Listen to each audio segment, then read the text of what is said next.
السلام عليكم. النهارده ان شاء الله معاكم مطبخ اسماعيل. هنعمله الكبده الاسكندراني.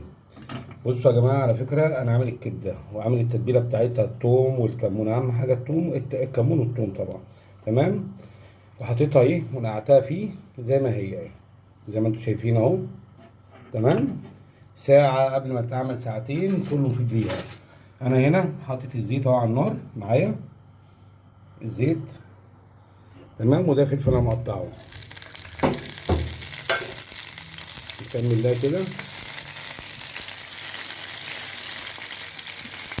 تشويحه بسيطه.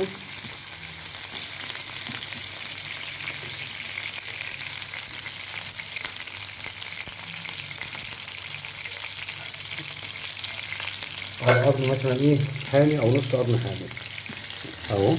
ريحتها مش قادر اقول لكم ايه.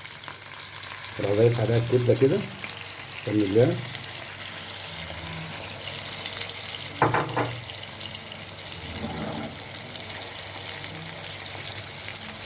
سيبها شويه بس كده على النار. التتبيله بتاعتها، على فكره التتبيله ديت الثوم والكمون والخل، وعصرت عليهم فصين ليمون. وانا شغال كده برضو ايه، وهي على النار عشان تديكم الطعم والريحه. اهم حاجه ليها الخل.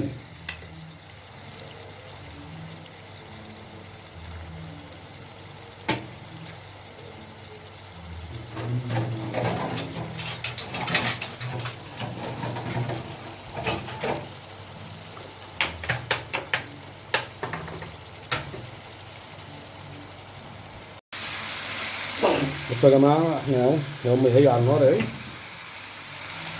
خل وليمون تاني والكمون.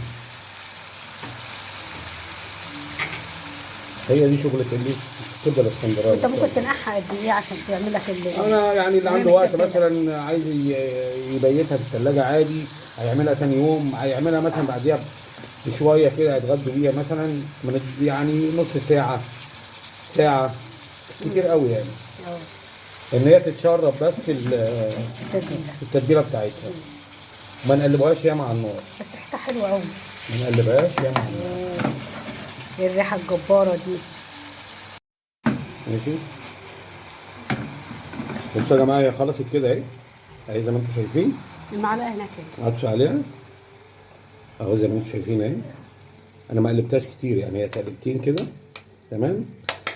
وهنغرفها برضو بس بجد ريحتها روعه. هنغرفها هي طبعا، وهي طول ما هي على النار محتاجه كمون، خل، نقطتين خل تاني اديها برضو، لان هي ايه طعمه جدا بالخل والليمون.